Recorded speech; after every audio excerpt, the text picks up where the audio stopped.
রাজারহাট গোপালপুর বিধানসভা কেন্দ্রে বিজেপি বিধায়ক তরুণ জ্যোতি তেওয়ারির বাগুইহাটি ৪৪ নম্বর বাসস্ট্যান্ডে প্রাক্তন বিধায়িকা অতিথি মঞ্চের বেশ কয়েকটি অফিস এবং গোডাউনে হানা দেয়। সেখান থেকে প্রায় সরকারি ত্রাণ সামগ্রী সেগুলো সাধারণ মানুষে বিলি না করে জমা রেখে দেওয়া হয়েছিল, যার আনুমানিক মূল্য প্রায় ৬০ থেকে ৭০ লাখ টাকা, এমনটাই দাবি বর্তমান বিধায়কের।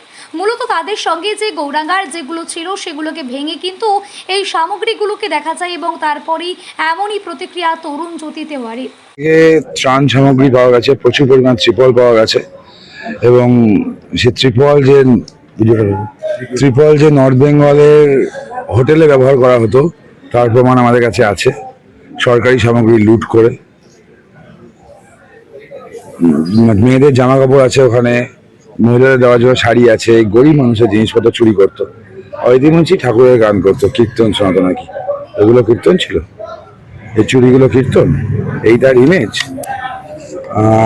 অফিসের মধ্যে আরো কিছু পেলাম, সরকারি অফিসের মধ্যে সরকারি কাগজ পেলাম, অফিসের মধ্যে আধার কার্ড সাইন করা পেলাম, ফটোর উপর সাইন করা পেলাম, ভোটার কার্ড সাইন করা পেলাম। এগুলো কি কাজে ব্যবহার করা হতো? দুর্নীতির কাছে?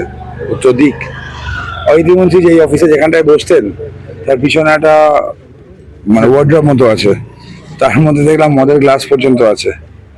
তো ওটা দুজনে একসাথে খেতেন না উনি একা খেতেন? উনি বলুক। সকালে কীর্তন, রাতে মদ, এই চলতো কি?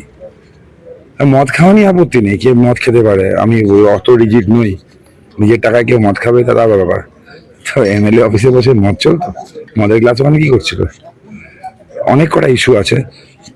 10 লক্ষ টাকার উপর সামগ্রী ওখান থেকে পাওয়া গেছে, পুলিশকে রাখা হয়েছিল। পিয়ালি সরকারের অফিস ওয়ার্ড অফিসেও গেলাম, সেখানেও মালপত্র রাখা ছিল। তার হাজবেন্ড পার্থ, তাদের মিলে কীর্তি। যে লোকটা ছিল পাশে জায়গায় ক্লাব দখল করে রাখা হতো মালগুলো, কালকে রাতেরবেলা মাল ছড়িয়ে দেওয়া হয়েছে। আর ফুল বিক্রেতা ছিলেন তিনি বললেন। যারা খাবারের দোকানে স্টল দেয় তাদের কাছে তোলা হতো রেগুলারলি।